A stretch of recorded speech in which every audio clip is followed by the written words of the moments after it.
Thank you everyone for coming for my lecture. I'm taking you to the magic of archaeology. I will be talking about the Bosnian Pyramids. According to the Wikipedia, the Bosnian Pyramids are pseudo-archaeological claim promoted by myself. Almost everything they teach us about the ancient history is wrong. The origin of man, civilizations, and pyramids.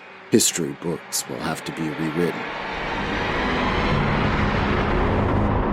At the turn of the most recent millennium, we proudly thought that we knew our own history, but the findings both on the surface of the planet and in the ocean's depths have shown us that our knowledge is small, our ignorance infinite. By our systematical work on archaeological sites in China, Japan, Cambodia, Mauritius, Egypt, Sudan, the Canary Islands, the southern countries of Europe, and Central and South America, we have a chance to learn more about our superior ancestors who lived in balance with nature. The pyramids were built in the middle of all these cultures. That is no coincidence. The history of humanity is not evolution, but cycle after cycle after cycle. In order to understand these magnificent structures properly, we have to examine them from both physical and spiritual dimensions. Only then will the magic of archaeology show us how learning from the past helps us resolve the accumulated problems of modern civilization.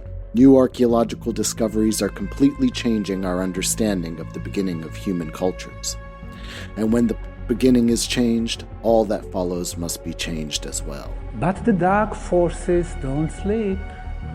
For more than 100 years, history professors have taught their students that pyramids were built in Egypt as pharaohs' tombs. They also exist in Mexico, but only as ceremonial sacrificial buildings. They taught us incorrectly. There is no evidence that the oldest and biggest Egyptian pyramids ever served as tombs, and although there are 3 well-known pyramids at Giza, another 130 pyramids line the Nile. There is also no evidence that the oldest and biggest pyramids in Mexico were sacrificial places. Thousands of pyramids were built in Mexico, and only the latest, built by the Aztecs, served as sacrificial arena for prisoners. All other pyramids, and particularly Mayan pyramids, do not reveal their purpose. The pyramids were built not only in Egypt and Mexico. The impressive fact is that pyramids were built in Guatemala, Honduras, Salvador, and Belize in Central America. Hundreds of pyramids were built in Peru and Bolivia in South America. Tens of pyramids exist in the Canaries and Mauritius. There are 224 pyramids in Nubia, what is now North Sudan, and hundreds of pyramids lie throughout China and Cambodia. The pyramid concept is present worldwide and has existed for millennia. We have been taught that until the arrival of superior white European man, there was no communication between continents. Wrong.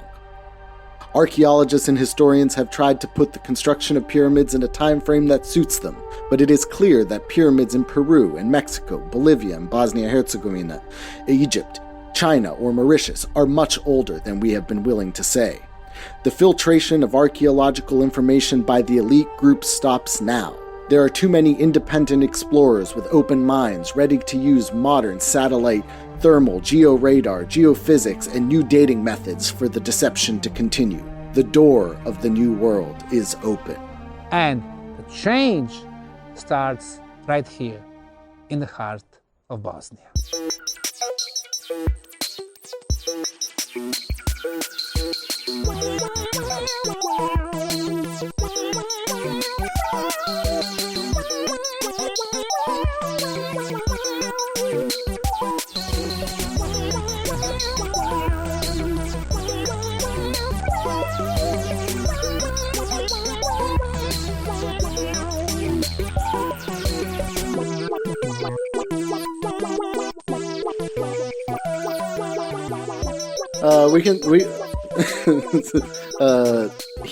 Agent Donny's actually at the pyramids now, and the interference, we thought that it improves cell signals, but it's actually the opposite. It improves Wi-Fi signals, but it stops dangerous poisonous cell signals. Yeah.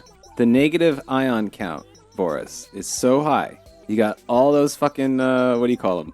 Bunsums? What was it? Oh, Jesus. Bovis? Yeah. You got all them Bovises. fucking shielding you from dangerous cell phone energy. Yeah, we learned a new unit of measurement that is called a bovis. I'm sure as a geologist, you're familiar with the bovis. Well, now I'm calling my own qualifications into question here. Well, I'm just saying because it involves a lot of crystals used to measure it, like a pendulum. It's some geology shit. You swing a pendulum around and you measure the bovis of the life energy of a rock. I'm surprised you don't know that. You guys don't do that?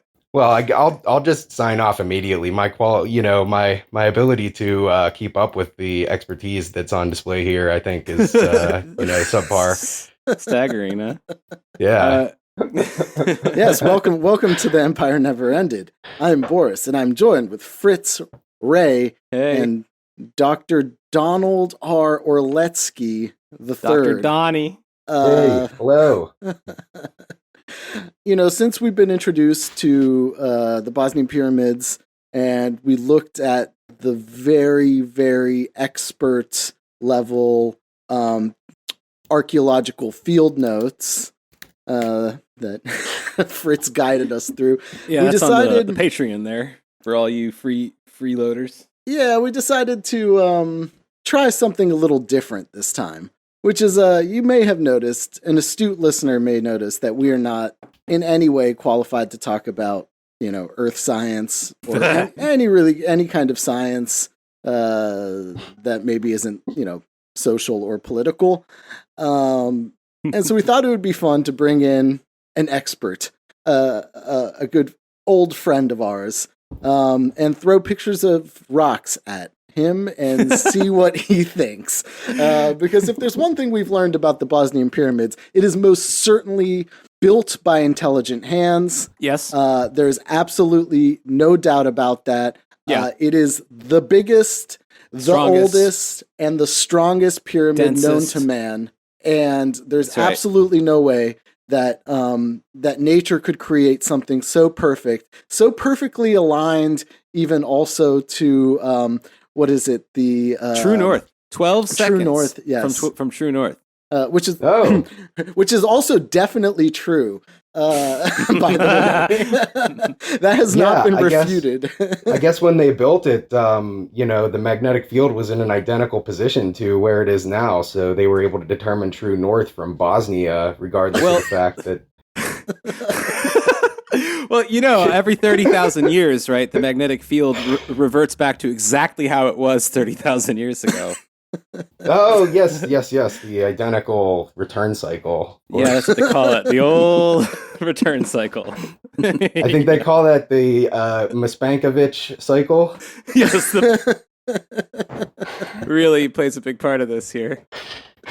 Oh, that's a good play on Milankovic cycles there, right? If I'm not mistaken. Yeah, for the astute listener out there. Yes.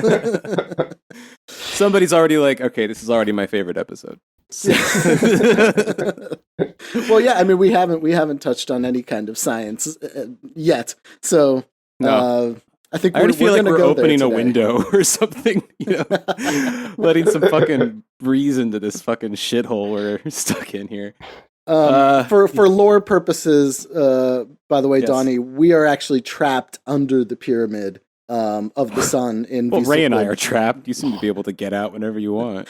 Yeah, well, I know the passageways. I know how to get out, and I know how to manipulate the system. Ray almost died trying, but that's right. Yes, that's right. I'm here to tell the tale.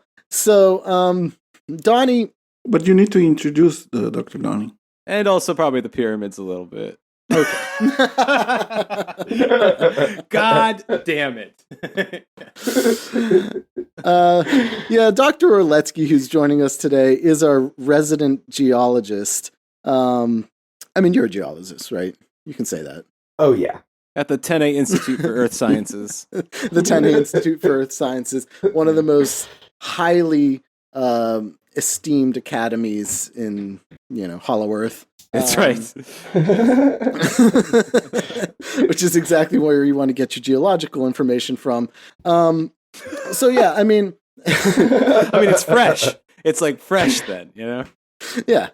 Well, we only really study the 5th level and above. of the Ah, Hollow okay. Earth structure. Is that because of the establishment putting limitations on your studies? Yeah, they won't let us dig another hole for ladders and shit.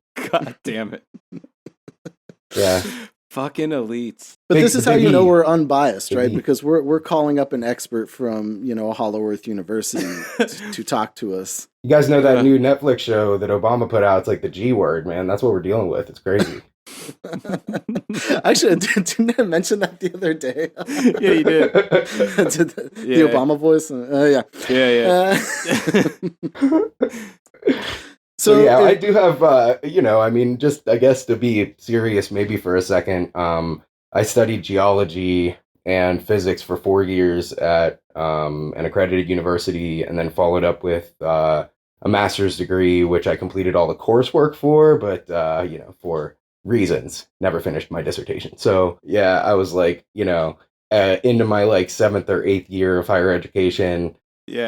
and I'd already like published stuff, and so I left higher learning, not for any broad reasons that I take issue with the establishment per se. I know you have to say that. It's fine. Yeah, no, I've been He's winking paid as he very says this, nicely. listener. Yeah, no, those checks, guys, you don't understand. Yeah, I mean, once you spent a night in the dungeons under the Bosnian Pyramid of the Sun, you don't want to repeat that experience. And Well, we have tunnels into it from the 5th level. Yeah. It's one of the primary. Tunnel up into it? Yeah. Oh yeah. Yeah. Oh, yeah. There's no other way really to That probably scared study them, it huh? properly. Yeah. They're tunneling down, Bunch of establishment geologists poke their faces out from the hollow earth. Yeah, I'm sorry. I don't mean to lay it on really thick. I can dial it back. No. This is what we're here for today, Donny. Just to say, Ray and I were just kind of half talking about a video a little while ago where I think it's Dr. Sam. No, it's one of Dr. Samir Osmanagic, one of his buddies, one of his British, like fancy British accent friends. I say that because he's got no other qualifications except his accent, So he's basically giving a Sam speech, and at one point says as they're trying to like find a way through this kind of underground tunnel that's been mostly filled with water, they hear on the other side of this tunnel this like rah, rah. The guy describes it as this, and it's like a deep growling bark from deep inside the pyramids. So they get freaked out and they leave. And then they realize after they meet with fellow experts that what they haven't done yet is ask permission to the pyramid to enter, which is, of course, as you know, a basic geological practice for excavations. Mm-hmm. So they brought flowers to the pyramid, and I think they sang to it. And then they went inside and the barking was gone. Flowers that undoubtedly existed when the rocks were deposited, right? I mean, that's right. The flora and fauna were identical, so the pyramid's like, you got to bring me those flowers right there. Otherwise it won't understand what your brain. It's like, what is this garbage? Yeah. That's your like grass the real looks tragedy. bad. Yeah, that's like the real tragedy of climate change is, right. Now we're not going to be able to source these flowers anywhere. You can't get fucking 30,000-year-old flowers anymore like you used to. Yeah, the geological studies just going to come to a damn halt. Yeah.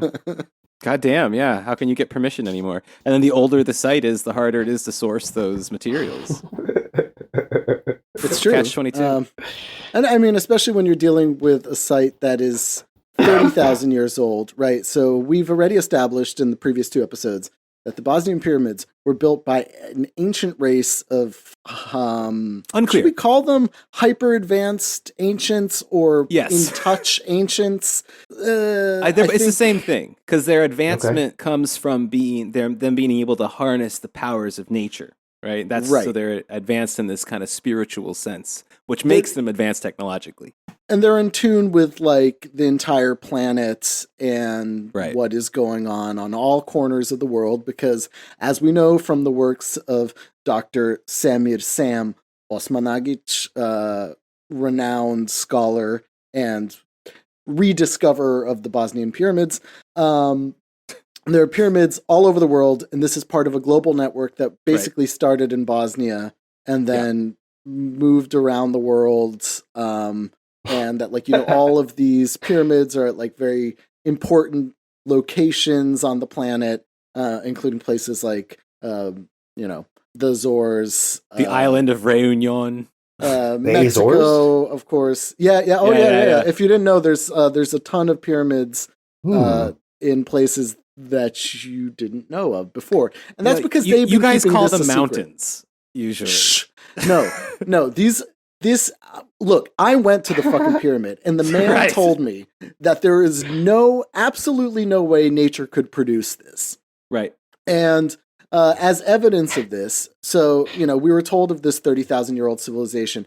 Kamal enlightened us a little bit on the fact that there was, 10,000 years ago, another civilization of tunnelers. We know all these things. This is well established, and it's well established by the science that you can see at the site. Right. Okay. So can I just to keep up with the timeline here? So 30,000 years ago, you have builders who are able to harness some technological or energetic capacities that are not really even available to us now. Yeah, it's called love. Okay. Did I just blow your mind? That, like, as a scientist, we know nothing about such things. Exactly. So, like, I mean, the fifth level is, pretty sterile. It's like it's like The Office in Brazil. You ever see that movie? Yes. So then 20,000 years subsequent, after the perhaps unexplained disappearance of this advanced civilization, we now have a similarly or perhaps not quite so advanced civilization that's able to tunnel into important places within the pyramid. Well, they tunnel all over the place. And see, you're not understanding civilization as a cycle.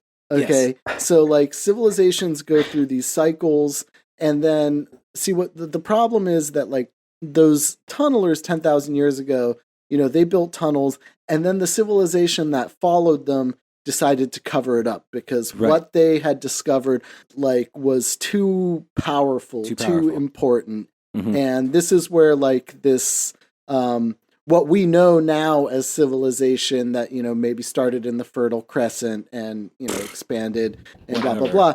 Yeah. So-called civilization. This is like a presentation of what I like to call the bath fitter problem. Are you guys familiar with bath fitter? No. So bath fitter is like a silly thing that you can get in the United States when you don't feel like having your bathroom torn apart. They'll just come in and put a bath inside your old bath without removing the old bath. Right? So it's like a kicking a can problem. It's like, how many baths can you fit? How many bath fitters can you fit in a bath? And so when you have, like, this civilization who's advanced enough to make these tunnels, and then a civilization supposedly that comes along after them that's capable of covering up, this evidence, I think you then have the necessity for an additional civilization which can then cover up the activities of the previous civilization, right? Yeah. So it's like, where, at what point did this knowledge disappear? At what point did it become somehow, like, lost to entire, like, groups of people who are potentially or supposedly in some sense descendant from one another? So yeah, you got the bath fitter problem there, Well, maybe this is partially explained by, the very popular interest these days in the Younger Dryas. Ah, okay. The Younger Dryas has renewed interest. So yeah. So as somebody with a geology background, you have probably heard that all the ancient civilizations that up to that point were flourishing were then hit by large meteor impacts throughout the Earth, essentially covering the planet in fire. And then after that, we have the reclaiming of the human species. That's associated with the Younger Dryas. That somehow explains it. Okay. So for the listeners, the Younger Dryas is, I believe, and you'll have to excuse me because I haven't studied ancient climates for, 10 years or something like that, honestly. But I believe it was a period between 19 and 22,000 years ago of like sort of a mini ice age. Yes. It shows up in climatological records across the world, lake sediments, ice cores, all the sort of standard indicators that you would look at. The Younger Dryas shows up. My understanding is that it was potentially El Nino related, and El Nino is the El Nino Southern Oscillation, which is a pattern of a cyclical pattern in the South Pacific, directly off the coast of basically Chile, where the waters warm exceptionally in one year versus another, and they cool down. And if I'm remembering correctly, an El Nino is it warming, and a La Nina is when it's colder than usual. And that has some unusual climatological effects, and I might be again remembering this all wrong, and I'm trying not to pull up any resources here, trying to just kind of he's go freestyling here, freestyle, top of the dome. But when you do studies of lake sediments in Western South America, there's a bunch of these like lakes in the upper Andes that are basically like big potholes that form during mountain formation, and they're also very sort of temporary, and they have no outlets. So they make very good records of any kind of chemical or atmospheric change that might be going on as the sediments are being washed in from the nearby landscape. They'll record chemical signatures. That's great and all, but like, what did it do to the pyramids? I mean, that's all anybody really wants to know. So with respect to the pyramids, as I understand it, 30,000 years ago is kind of pre-Neolithic humanity, like, the way that we were taught shit, the garbage that the big G... Right, that the establishment forces down our children's throats and tries to make them into gay historians. I mean, and not just that, but pays handsomely for people like me to... keep my mouth shut about it. So, I mean, you guys were like, oh, this is a free no paywall episode, I'm like, oh, shit, I'm about to drop some bombs here. Yeah. Dr. Donny's going to disappear. Yeah, you might get visited. So those are kind of what we would like typically call Paleolithic peoples in a sort of a typical archaeological or anthropological understanding of like the timeline of humanity. And to give context to that, it's believed that like people started harnessing agriculture for I think the very first time around 40,000 years ago, and it didn't really become a strong pattern of organization of communities until about 12 to 15,000 years ago, which we would then call like comfortably the Neolithic. Like that's kind of the defining aspect of what you would call like Neolithic cultures is having access to or organization in their communities that's oriented towards agriculture, So then, around the 10,000 year mark where you have these tunnelers, it's like over this whole time span, as far as we understand the history of anthropology and archaeology, there's no evidence for like any kind of advanced civilization that, and again, I know these people have gone to great pains to disappear the evidence of their previous benefactors and so on.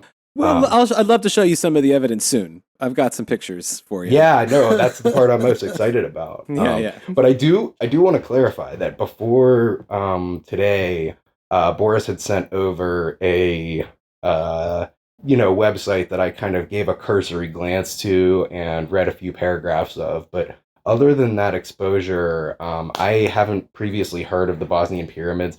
There are several other strange phenomena that are similar that I am familiar with that may or may not be helpful, but just to give the audience an idea, I'm pretty much going in as cold as I can here, so that which is I thought kind of which I thought would be kind of fun, right? Because like one thing that at least for me, like who has been following this for a little bit and went there, I kind of take for granted the fact that literally nobody knows about this, or very few people know about this. Increasingly, no. I mean, and it is big in certain like kind of conspiracy circles. Yeah. Also, UFO conferences. Somehow, I saw Dr. Sam give a speech at one of those. Oh, okay. Healing conferences. There's a lot of like places that it intersects with out there. Oh yeah, no. It's it's becoming more and more known, especially since Novak Djokovic went there. And, that was covered in, major media. We talked about that, I think, in the first episode. Yeah, enslaved the Morlocks, etc. So I thought it'd be kind of fun to just be like, okay, we're bringing Dr. Oletsky here. Let's see like how somebody with very little information about this thing reacts to some of their claims.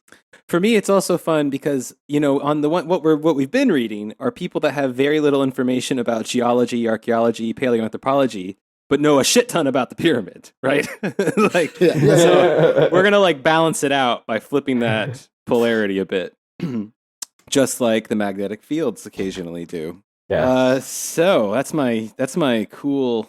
Did you get that? See that? Typically, when the establishment looks at these pyramids, which I was told first person that there's absolutely no doubt these were made by people.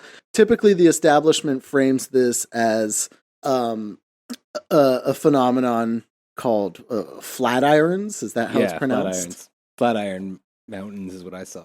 Okay, yes. Flatiron mountains.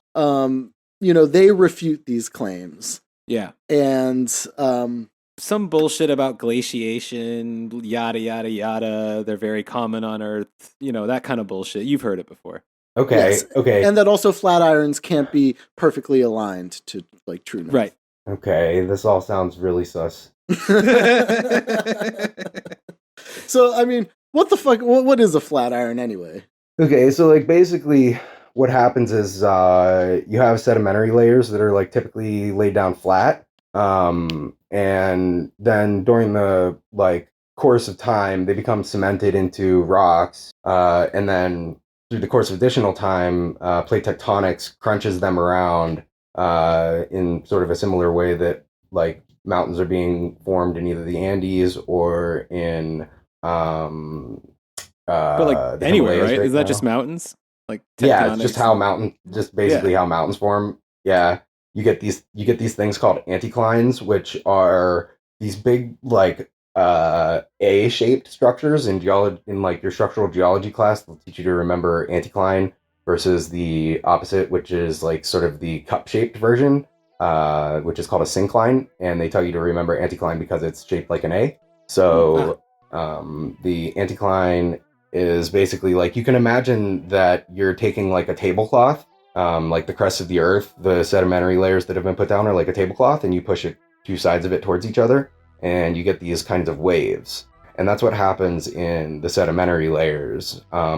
And because of other tectonic forces that cause cracking in the rocks, they may tend to erode on axes that are different from their actual planes of formation, which is a little bit strange. You might think the rocks are going to erode evenly because they're all of a similar consistency along that A.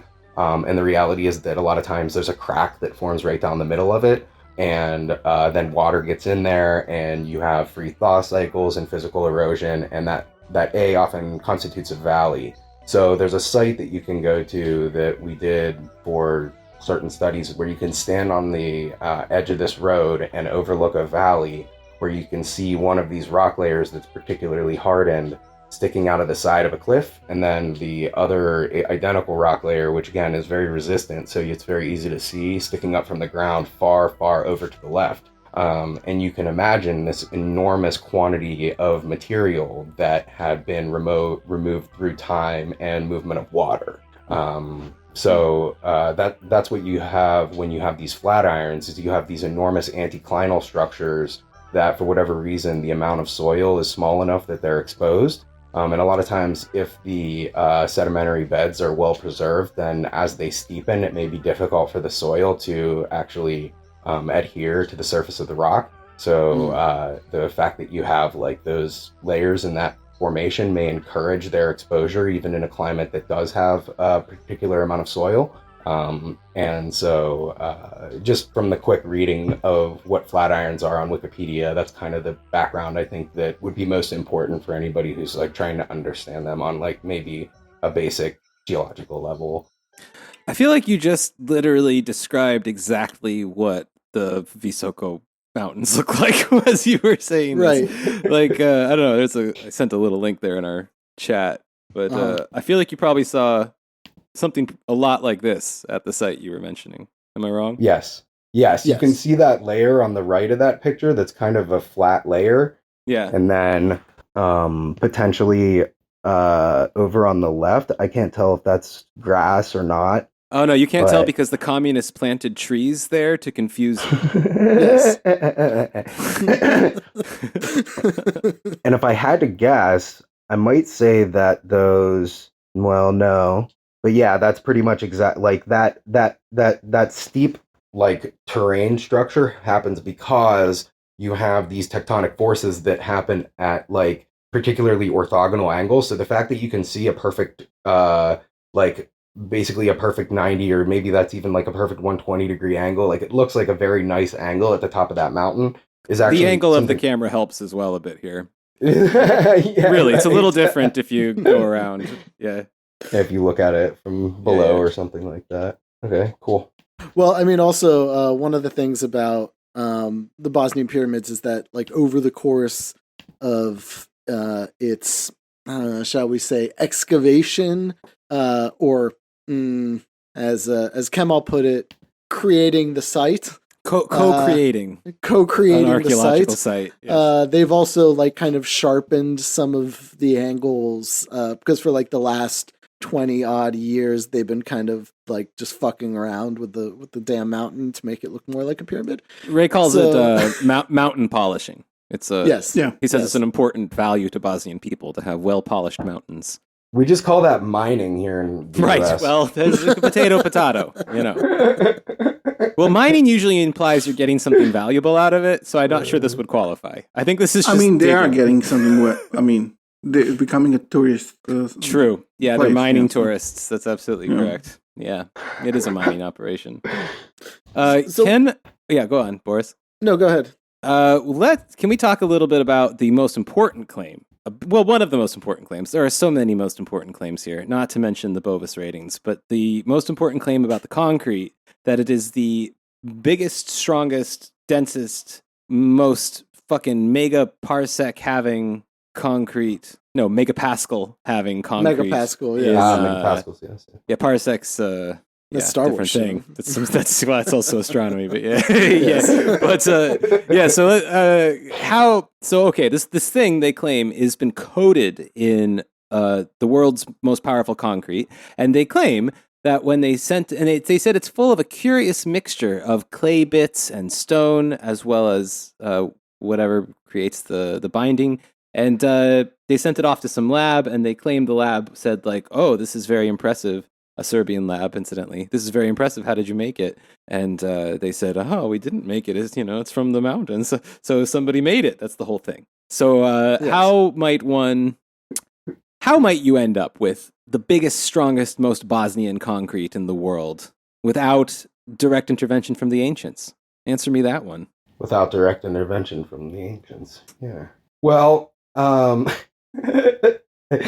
so there's this pretty cool thing when you take geology. Like one of the first things you learn is this principle called uniformitarianism, I believe. And uniformitarianism. And it basically states that like throughout Earth history, the processes that like formed all the things that we see are in some sense analogous or identical to processes that we can actually see ongoing on the Earth today.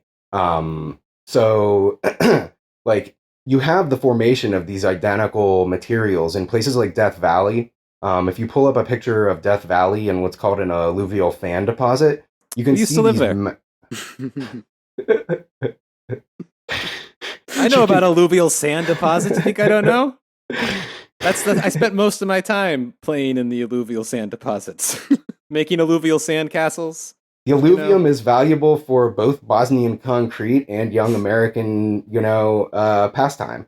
That's right. All things are permitted. Alluvians until the big G comes along. That's right. The G word. Sorry. Continue, please, on the concrete. But I'm also sending a picture here so you can see what concrete we're talking about. Okay, cool. With Indiana Jones in front of it. through the course of different size storm events and like having a flat valley bottom, you have what like basically these events where you can wash in enormous quantities of material of all different sizes, and then as soon as it hits that valley floor, it comes to a halt and it deposits all of its sediment. So that's how you get all of these different sizes of grains of material that are preserved in this rock. And why it sort of seems like a cement, because it's basically washing down potentially what could be volcanic ash materials, the kinds of things that would often be associated with cement. Roman cement, made really strong use of volcanic ash. Sort of believe that that's why we can't replicate the like strength and properties of Roman concrete, is because we don't have a supply of volcanic ash, and in fact, we're running out of supplies of sand to make the concrete that we know how to make. So volcanic ash, like not being available broadly, means that like not really available to make concrete like that across the world. Is your hand raised, Fritz? Oh, sorry. I just realized something that okay. So these guys are buying up chunks of this mountain, right? Does that mean that they are also buying up chunks of a dwindling supply of concrete in the world? Are they going to become like the concrete barons of the future because of this? Well, in this case, the concrete's already made, right? So like it doesn't serve any purpose to anyone, right? Well, I mean, as we noted, minorities like to dynamite it out of disrespect for the ancients and use it to build their houses. Yeah, that's a whole thing. So there's like a weird like classist like aspect to all of this as well. Oh, I'd say racist, but sure, yeah, that too, yeah, yeah. But take a look at this picture, though. Tell me now, with your trained eye, explain this perfect right angle that was clearly created by an artistic hand that Dr. Sam here is looking heroically at. They missed a really good opportunity to line his knee up with the 90-degree right angle. Oh, you're right. That would have looked rad. The point of his knee. Yeah. That's like, he could have even held it in the air like the Captain Morgan commercial, Yeah, but I got to say, look at him, though. He's doing all right. That's an adventure. Yeah, no, good. No, fair enough. I apologize. Dr. Sam, we love your hat. Yeah, I mean, if he wasn't like spreading all manner of hokum, I would be so game for like, my man getting out there in his old age and still doing his thing. He's been all over the world. He goes and visits pyramids in like Cambodia and shit, and he's in Mexico, and he's in like the pyramids of Illinois, apparently. Oh, word? Bet you guys don't know about that one. Is that like the people who taught the Cahokia people how to build their mounds, but in payment for that knowledge, the Cahokia civilization agreed to erase evidence of them? And then, they were part of the grand conspiracy. Exactly. You're getting it. Finally, you're getting it. Okay. But this right angle thing's a big deal for them. Yeah. Yes, it is. It's an incredibly big deal for them, and in fact, they say that these are like. This is the coating. The outside of the pyramid is like this very thick concrete, which, like, I mean, what you mentioned, if I understood correctly, like in Flatirons, it's not uncommon for that kind of stuff to be exposed, and in this case, like it was, not too far under the surface of the soil. Right? No, it juts out everywhere. Yeah. Well, it juts out in the places that they brought fucking bulldozers to for their archaeological fucking digs. It's true. They dug out all this shit, and then they found this under it, and this was obvious evidence to them that, and of course it is obvious evidence. We know that this is real. It's obvious evidence that that these are in fact giant blocks. Yes. Of like man-made concrete. That again, still not clear to me whether it's just the outside or whether the whole fucking thing is built up. But they claim it's just the outside and they're not sure what's underneath it. I think the last thing I heard them say was that. Right. Okay, let me see if I can find a diagram that'll help with We rarely use diagrams on this show. That's one of the major complaints. One of the major complaints we get. Guys, I love the show, but not enough diagrams. Not enough diagrams. Oh my god. Well, that's all about to change. All right.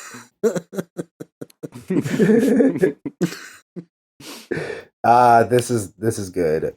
Word. This is some science.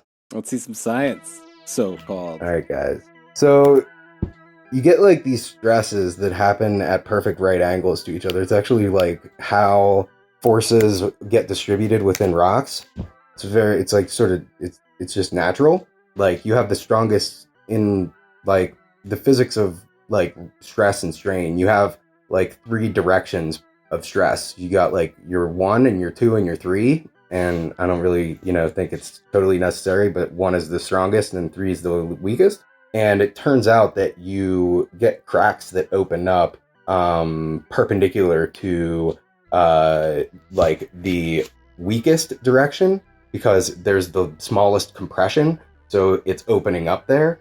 And then you also get them in the sigma 2 direction. So if you look at that diagram that I just sent to the Zoom chat, you can see that like it's something we see very often where you get these cracks that open up, not only in right angles to one another, but also in right angles to the formational surface of the rock itself. Like it's very common.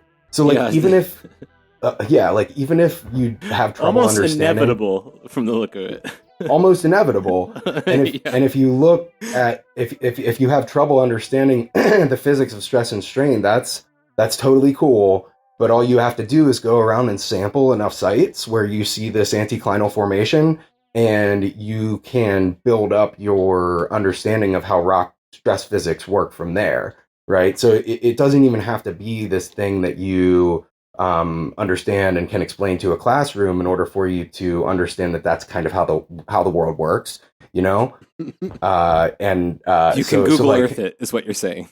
Yeah, exactly. And especially places like the American Southwest and certain places adjacent to like the Sahara Desert, you can see like formations, because there's no soil mantle, and it's possible and or likely that you can spot some of these right angle features like very clearly from satellites. And is that how the Georgia standing stones were made? The Georgia standing stones. Yeah, those I believe were. What's your geological take on the Georgia stones? They have nothing to do with eugenics. Is the first, clearly. Perfect. Not at all suspicious. Not problematic. As a geologist, I know you're required to defend them to your death in order to protect the New World Order. So I apologize for the insensitive there's question. like glowing. They glow. They glow. Whoa! What? Yeah, they glow. I mean, that's what some fucking biker guy said. They glow. Awesome. Well, when that biker dude has the same photographic evidence of glowing orbs in the tunnels under the pyramid of the sun, then maybe I'll start to pay a little attention. But let's see the facts. Well, no, it's all unified. So basically, like, if you want to put together a history of the site, like, and I did see a bit enough to know that it's kind of like this depositional basin from the Miocene, which the Miocene is my timing isn't so good, but it's several million years ago. It's the best. It's like 5 to 6, right? It's the one where all the really massive apes were still around, like gigantic. But the best time for primates. It's really, if I was going to choose any time to live, it would be the Miocene for sure. 100%. Yeah. So early is like 23 million. Way the fuck off. And no, you're right, because the late Miocene's like 5. Okay, that's the only one I like. And 5.3 is like right when this one species of hominoid showed up called Ardipithecus ramidus. Hell yeah. Yeah. And that one is believed to be one of the first upright walkers. This is my favorite episode. And one of the explanations for its behavior or its upright walking actually is that it allowed the females to stay up in trees where it was very safe and take care of the young, while the males were able to traverse great distances on foot and carry back large amounts of fruit in their arms. Oh well, yeah. You know what we did once. I don't know about the gender division, but I did this experiment once with my kids in a classroom back when I was teaching kindergarten, way back in the day, back in the great state of Texas, which also has pyramids, by the way. And in this experiment, what we did, because I couldn't teach evolution. You can't teach evolution in like a private fucking Texas Jesus school. Christ. Like parents will complain. Like I had a hard time teaching Spanish. Like the fucking parents came and told me not to teach their kid no Mexican language. Are you fucking that kidding? kind of shit. So in order to teach evolution, because I did sneak in a lot of books. So one of the books I snuck in was like a general human history picture book for kids, you know. And of course, the front page of this, the title page, has a picture of two Australopithecines like walking hand in hand, you know, together. And my kids wanted to know why these apes look like people.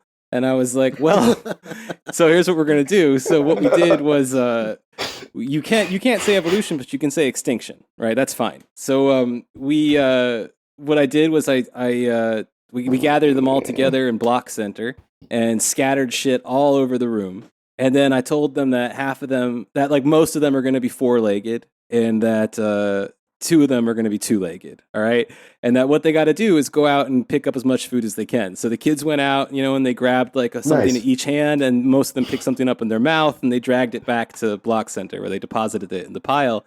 Whereas, of course, like, you know, the two kids standing up brought like a shit ton of stuff. So then I asked, like, if this is all food, who's going to eat more, you know? And they're like, those guys. Okay, you know, who's going to have probably more time to have babies? Oh, those guys. And we had already learned a little about genetics. I snuck that in too. So in the end, all the kids now hopefully understand it instinctively, because it's not fucking hard. It's like really not complicated. Oh Sorry, God, it's amazing. That's just You a can't rant. teach evolution. Nothing to do with the subject at hand at all. Like, just stuff that's evolution- bothering me from way back in my history. You can like they do studies where they have this really, really long running study where they've been like breeding the same generations of bacteria for like 40 years or something like that. And one of them I believe kept in I don't know what the difference between the population's environment was, but it was like one was kept in the dark and one was maybe had light, or one was just in a completely different nutrient solution than the other. And they very obviously adapted, because not only like are they like they've been doing this for 40 years, but their generation cycles are like super rapid. Like, you know, the bacteria splits and there's potentially some mutation during the asexual reproduction, and then, you know, it's either beneficial or not, and those lineages live on. And it's just absurd that you can't teach something that can be observed, like, all they had to do directly. was do it. That's it. You know? Yeah. Anyways. Oh, this topic is just making us so sad. Just overall, it really was. When we finished the last episode, we were like, "Man, this is depressing." Like, and for like a multitude of reasons, right? I mean, it's depressing on the level that, like, okay, people actually believe all this like fucking ridiculous pseudoscience shit. It's depressing on like a social and political level. Just there's no way to like approach this subject without somehow coming out unhappy. Sad, which is totally not what they say it will do to you. Like they say, no, quite it's the opposite. It's supposed to heal you. And, you come out with your aura glowing and blah blah blah blah blah. I need to ask you about my favorite rock. Oh my God, yes, please. This is called the egg. I'm going to send it here in our chat. So the egg. You'll notice in this picture you can see the Bovis rating. You cannot see the negative ion count, but rest assured, I think we decided like the equivalent of 2 constant lightning storms at all times in the room or something like this. So this rock, some pictures show it as a bit shinier than this when they wet it. Some make it quite a bit dustier, but this is the egg. And they say that it vibrates when you touch it, and it is a sculpture. It is clearly sculptural and not natural, despite the obvious crack we're all looking at on it. And I just wanted to ask you what this rock is, and how, in general, like, would you recommend it to somebody, say, going through asthma troubles or something like that. Okay, interesting. Yeah, totally. Just exactly the kind of question I'm accustomed to fielding. Right, yeah. Well, I know that crystals have direct health benefits, and I was thinking who would know that better than a geologist, Okay, so I have probably a few thoughts. The high Bovis rating is, obviously something that Yeah, you've probably never seen a Bovis rating that high, I understand that. No, that changes. Or at all. Also that butt shape that appears on both sides where the shadow meets the egg itself is really important. Well, you're not supposed to sit on it if that's what you're asking. You can lay your hands on it to pray to, I guess, the ancients, but you can't sit on it. Although it does look really comfortable. It does actually. It's like a perfect. It's a bench. Seat. It was carved as a bench. It looks like a bench. No. Yeah. But just as a thing, I should a disclaimer when we're driving around doing geology and someone points up to the rock in the hillside and they're like, "Oh, that's a sandstone." We always call that Swiss geology. Because Swiss it's full of geology. holes. Yeah, because it's full of holes. Yeah. And the Swiss suck. Bad at geology, the Swiss. Good at banking, though. Except a couple of years ago when their financial system crashed. They lasted longer than many. That's as an establishment. Anyway, so Swiss cheese me a rock here. So yeah. If I had to guess, just from looking at it, it has wear patterns that are really similar to sandstone. So you will often get those kinds of rounded edges in a rock that maybe has done a decent amount of tumbling down a hillside or spent some time near a stream where it's also been tumbling. That's how you get those kinds of rounded edges on it. It appears to be attached at the base, though, to what they believe is a mount, which is why they think it's a sculpture. So it seems like it's... Wait, there's a mount there? Well, it's like they don't show you this in the picture. They want it to look like a floating egg, but it's floating basically because there's still rock structure underneath it. That sort of makes it a little... Is it actually connected to the bedrock? Let me see if I can find another... It looks like it from what I... Well, I have the book here that had a pretty good... Let me just check the authoritative text. I need to ask you about pins pretty soon. Oh, and, yes. Ancient door hinges. But there's another well, yeah. So yeah, let's see if I'm going to put this up to the screen. Maybe you can see it. But when they first, let's say, excavated it, just for the sake of argument, they found this little nose peeking out, and that kind of forms part of the base. So I guess they start to dig up and excavate it from this kind of rock. Okay. So it might have been. It seems like it was mostly underground. Here, Fritz, if you keep holding that picture up really quick, I'll just point a few things out in it. You see there that material on top. That's what we would typically call a regolith. It looks a lot like that concrete, but it's kind of between what's soil and what's rock. And directly above the regolith is where you would have the soil layer, or what you would typically think of as soil. And so it's actually not very uncommon to have chunks of the bedrock from below break off and exist within the regolith. That is a pretty sort of unusually rounded one. But you can also have these things that are called concretions. You could probably put it if yeah. Thank you, my arms are tired. Yeah, it looked uncomfortable. But there are these things called concretions that basically form when you have some resistant piece inside of a rock, and over time, as water flows through the ground, it has a high mineral content, and that mineral precipitates around that thing. So you have these things that are often described as being man-made that pop up all over the place, but they're actually just these concretions. And if you take it and cut through the middle of them, what you'll see is a concentric sort of a pattern within them where that water flowed across and formed that. And it's often it's not uncommon for them to have those kinds of elongated shapes due to the sense of flow of the groundwater. Especially maybe even in a place, and this is me just kind of speculating at this point, but where you have the formation of an anticline like that, you might have a rapid,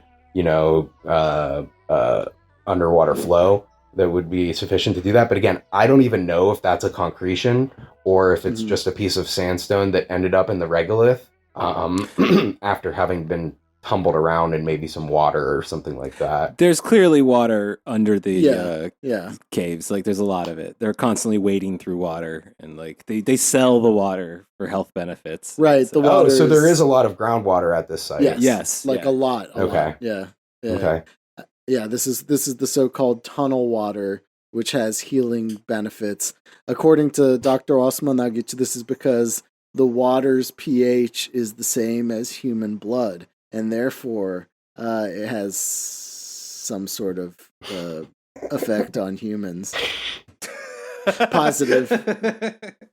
It's like no drinking blood, but not being a vampire. Basically, you have the benefits of a vampire, but hey, yeah, listen up, TOB people. Huh? You don't have to be a Nazi to drink blood. You can go to the Bosnian Pyramids. Please don't. Please don't go there. These are good people. They're wrong. Please do not. But they're not evil. Please also do not drink like random groundwater. Thank you. Yes. Like, especially that like some douchebag's been wading through who probably doesn't even believe in coronavirus. Like, yeah, they're just they're depositing like sinks for coronavirus that will reappear now in 150 years from the Bosnian Pyramids. Yes. I got to show you this while we're on it. Another book picture. I can line that up. The mic is inopportunely placed. Okay, so these are the famous pins. This is a technology, not some kind of smoothed river rock or possibly clay. But no, this is a technology they can't quite figure out. So they know it's a technology, right? Because it's like, as we pointed out, it's a bunch of dicks, and they all kind of 69. I was going to say, yeah, they're definitely dong shaped. Yeah, yes, you noticed as well. All right. So, so can you please tell us what did this technology do? If you can finally answer that question. And how did the ancients come up with this? And why is this the only material culture they seem to have left? I am not an expert in dong science. Okay. All right. Yeah. I'm going to have to pass on this question. No, just kidding. Yeah. That's not what I heard, Agent Donny. Heard you were all about the stones. They look very resilient, Yeah, sure. Those ancient. dongs. They're ancient, very resilient dongs. Yeah. So if you notice, a lot of them had angles, pretty defined angles in them. Clearly, these are artifacts from a 30,000-year-old civilization, right? Okay, so they are kind of curious where they lock together in that fashion. Is that something that someone came along and found them and then put them together like that, or they collected like 2,000 rocks. Here's another view of their part of their collection. Okay, so they just found this particular shape of rock over and over and over again. Yeah, that's usually that's how they work, pretty much. Yeah. As a skeptic, I have to say that, and kind of prefacing with that probably makes it pretty obvious what I'm about to say. You mean as a shill? Yeah, as a shill. It's sort of an extraordinary claims thing because there's this really strange phenomenon in Death Valley where the rocks move around and they have these trails behind them. You guys have probably heard about this. Uh-huh. Yeah, I raced them once. And the solution was really the idea confused scientists for a very long time, but it turned out to be something really, really simple actually. It was during certain conditions there's water at the bottom and then it makes these big pieces of ice and then it forms around the rocks and then the wind blows the ice and collectively across a large portion of the ice, the wind blowing it is enough to move these rocks across the ground. And something also, about the freezing and unfreezing of tiny particles and shit like that. I heard, yeah. Yeah. So you're saying that those rocks are also an ancient tool? Yeah, right. The Death Valley, they went down there. The climate was so hospitable. It was basically a jungle, and they went down there and pushed those rocks around, put them in there in the first place. Crazy. So same thing here. No, but but seriously, I guess I don't have pictures of that. The reason I bring that up though is because if it was one rock, right? If there was one rock with one trail, it would A, be really difficult to study, and B, kind of who cares. But once you see this phenomenon repeated over and over again, what that tells you as sort of a scientist is that there's some underlying common cause that's there. And I guess that, the people who would be on the other side would say, well, yes, because humans created them. Right.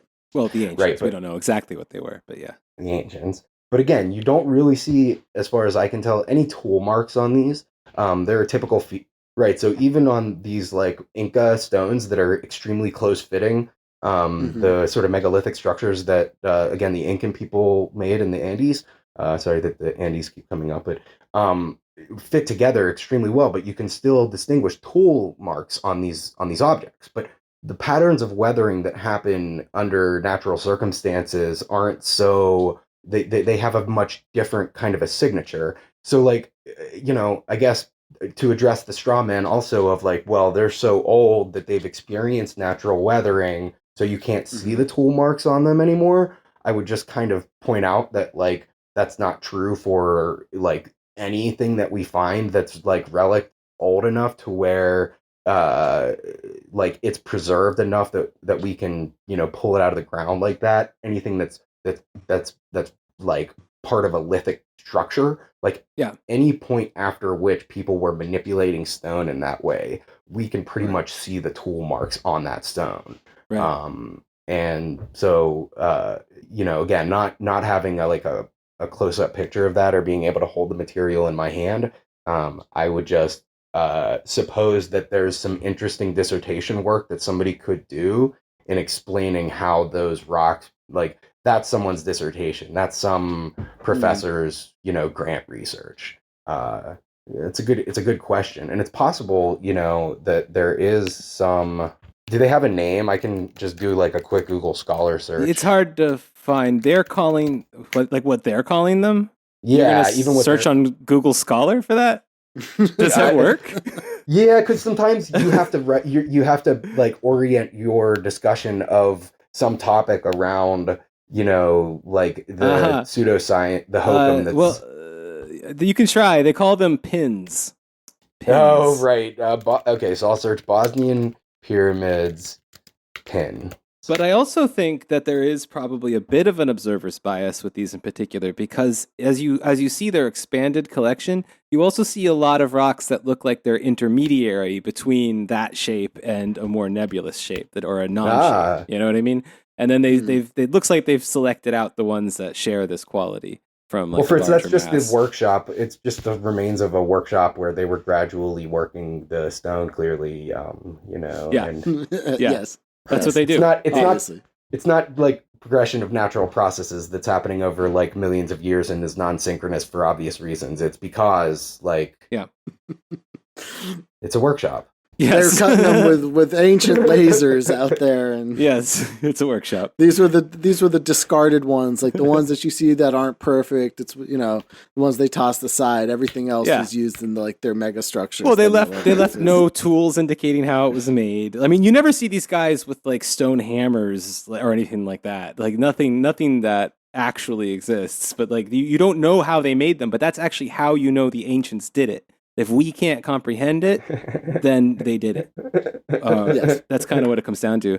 Can I ask you a question about, do you know if it's possible, or how it might be possible, to date a stone engraving, let's say apart from weathering, if it was like underground? Is it possible to know when that stone was exposed first? If it was underground. Well, yes, potentially. So, like, what we have so like a good example is studies of glacial retreat. So, in order to determine like the speed of glacial retreat, what you can do is, I believe they might use some kind of handheld scintillation device or something like that. They can detect basically the presence of these radiogenic nuclides within the rock, because when it's exposed to the air, you have cosmic rays that are coming in and creating short-lived, elements that have a short half-life, or a half-life of, on the order of thousands or hundreds of years. So you can detect the quantity of these materials within where it's been exposed, and you can determine how long this piece of rock has been exposed. And I think very similarly, you can determine how long it has been since something was buried by the decay of those unstable nuclides over time. There's probably some even at the level of thousands of years, you could do that. Potentially. Again, being a few years out from my studies, I don't remember the specifics of the timing that's the sort of timing resolution and capacity that you have for that, because things like radiocarbon dating are only good back to 50,000, but we also have things called potassium argon dating, which allows us to determine the age of volcanic and metamorphic rocks going back millions of years.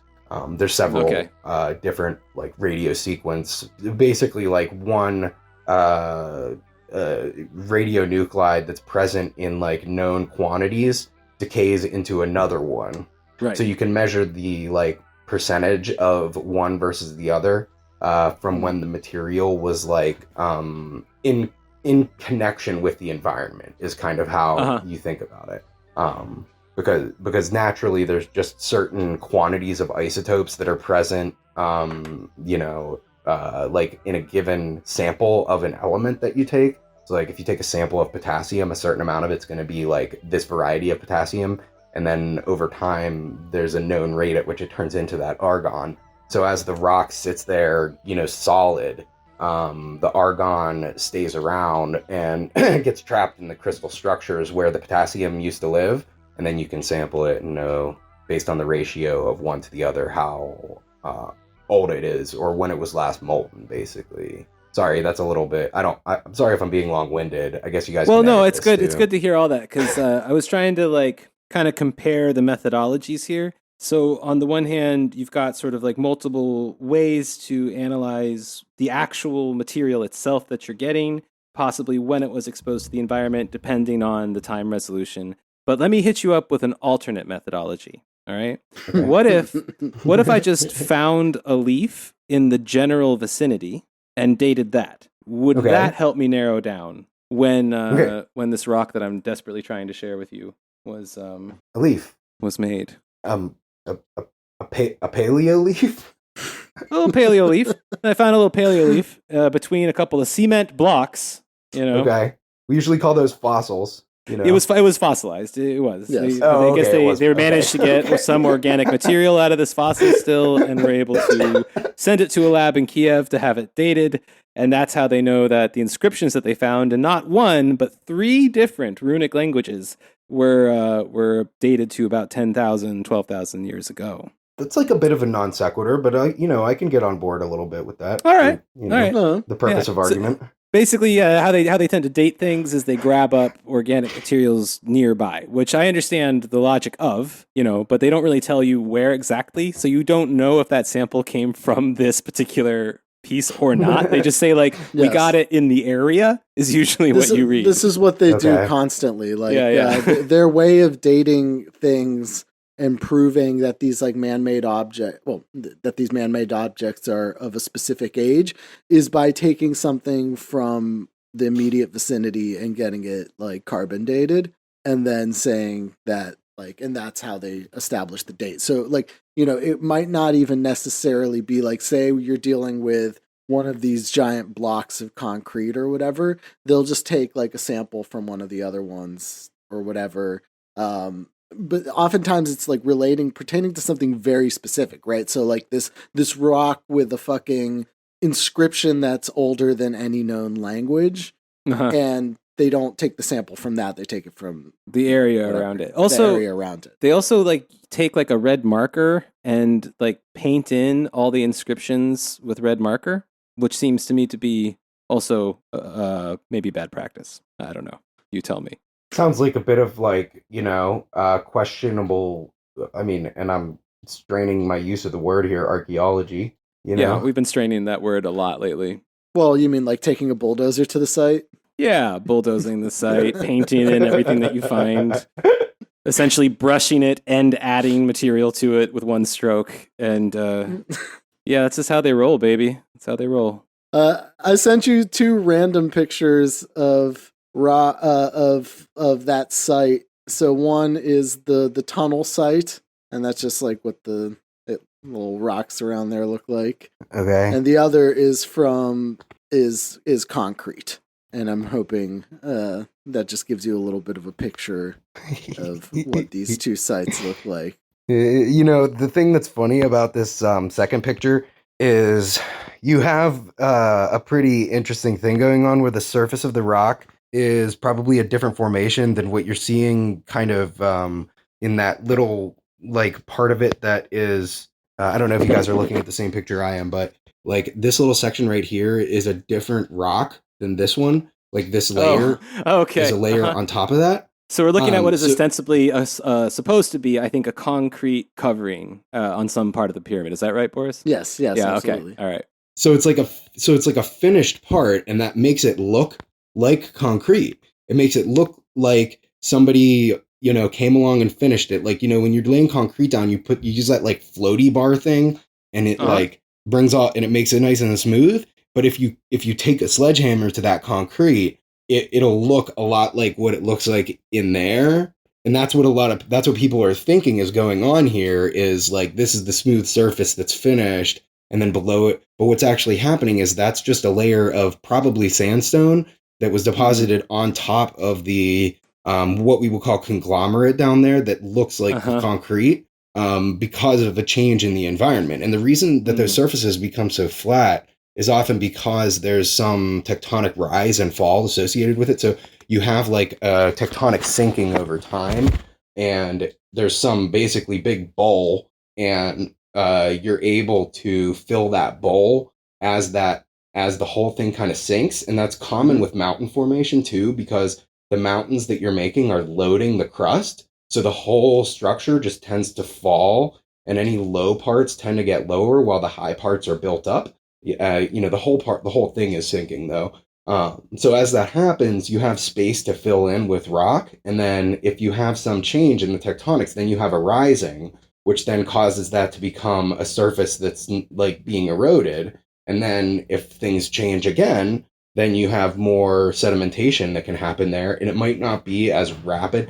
Those conglomerates form when you have mountains that are like going up really fast, and the rocks just kind of tumble out of them at a very high rate of speed.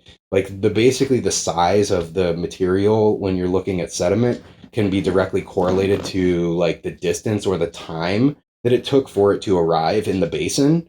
So that finer grained material is just from a time when it was taking longer for that the eroded material to actually arrive in the basin. So it's like it's super common and super expected for one to see like these alternating kinds of surfaces within a column, within a stratigraphic column, which is what you would call that, like, you know, just a sequence of sedimentary rocks, you know. So, well, this is a little different than their explanation, which is that Roma people blew it up with dynamite. So you're taking a counterposition, I suppose, to that one. Just saying, people should keep an open mind. Maybe it's not Roma sappers blowing things up randomly, you know. I am glad that this, you know, these counter opinions are here. Right? It's it's a marketplace of ideas. Hey, Steven Crowder would be much prouder. Yeah, because if anyone has dynamite in Bosnia, it's Roma people. Yeah. Certainly not anybody else. No. Yeah, they're so good at it. No. They have it because all of those like Roma death squads from the 90s. That's right. Yeah, they were very good at this use. They were so good, in fact, that when they dynamited the concrete, it came out in perfect bricks. Yeah. Yes. And those were very useful to them to build the houses. Yeah. Their appeals to those ancient peoples, you know, their occult appeals that have allowed such magic to take place. Clearly, the magic of dynamite. Magic of dynamite. Who knows how that shit works? It's like magnets, you know. Indeed. Great. Well, I feel deeply deflated. Yeah. Although I am encouraged to know that there is a possibility, and I hope the Bosnian Pyramid people who probably will listen to this, at least a few of them, I hope that they're at least open to the possibility that this pyramid was indeed a product of the Miocene and therefore was built by Ramapithecus Gigantopithecus. Basically, you're close. You're close. It's just a lot older than you think it is. So keep searching, guys. I mean, and seriously, look, if you look at some of these pictures again, like this is just classic like soil formation stuff right here. Like you just have regolith right there and then soil on top of it. And that's dirt. Yeah, it's just pretty standard stuff. Like any geologist came to that site would look at it and say, you know, that there was absolutely nothing remarkable about it. It's only when you lack familiarity with the topic that that you are forced to you know, grasp at the straws of the occult, you know. Imagineering. So what you're saying is that those are not man-made blocks of concrete, of the strongest concrete, with only 1% water absorption. Hey boy, that my expertise. You know, I from perspective of Agent Donny, no. It does not get Agent Donny's seal of approval. Hey boy, I'm gonna need some evidence for that, bud. We reviewed the evidence and dismissed the case. Well, I don't know. I guess we've kept you for a while there, Agent Donny. How do you feel overall? Do you feel like you've learned something about the ancients, about what did they call it? The past times or something like that? I think it was like the past times. Yeah. It was something very not creative like that. Yeah. Time before. The time before. Have you learned something about the time before? Has it questioned your commitment to the establishment, and has it blown everything you've ever learned out of the water? Well, you know, I had this one professor in college, and he taught sedimentology and like geology, like the, you know, 101 course and all that stuff. And, you know, it's just refreshing to know that he was just wrong the whole time. Yeah, fuck that guy. I feel somewhere in between where I felt after watching a History Channel documentary circa 2015, and then the first time I watched the Mark Sargent video, you know? Fair. Its reference is lost on me. You see, Will, I don't know. We might have to call you back if we start getting into the stone spheres and stuff like that, which is like something that unfortunately I didn't get to witness. They're not really present at the pyramid site, but apparently this is also part of this ancient network in Bosnia. I think the stone spheres, there are a lot in Mexico, right? There's a big in Central America, but apparently there are a bunch in Serbia as well. But from what I've seen, they just look like fucking rocks. But, you know, again, we've proven that I know nothing about this. This is if Samir says it was made by, you know, the hand of man, then, you know, who are we to question it? Well, I guess I was gonna say, like, just kind of in conclusion, like, I know you guys are typically debunking things from historical, political science sort of a perspective, but I think it's often that hokum and occult sort of garbage is tied in with you know, far right politics and you know, fascism. Sure, so I think I'm happy to come along and provide like whatever big G word establishment perspective I can on how to maybe debunk some of this stuff from like a sort of a different angle, and provide the audience with some other material or another angle sort of to tear some of this stuff down from, you know. Yeah, well, we appreciate it, but I am still a little bit confused about the G word. That you do mean George Soros, right? I just want to make sure we're on the same page there. I don't know your lingo, your establishment lingo. Just ask President Obama, you know. Okay. Yeah. All right. tell you. Okay, so yeah, thanks a lot, Donny, for being back on the show. Very versatile guest so far. Yeah, right. He's gone from an FBI agent. That's not the first time I've self-described or been described that way. So yeah, amen. All right, thanks a lot. Cheers. Cool. Cheers. Thanks, guys. Talk to you soon. Bye. Later. That was great. Nice.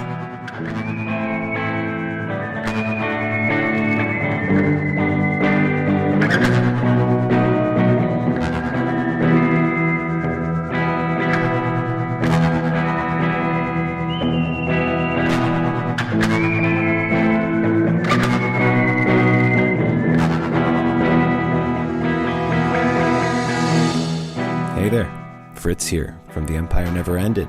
This has been one of our weekly free episodes for free people.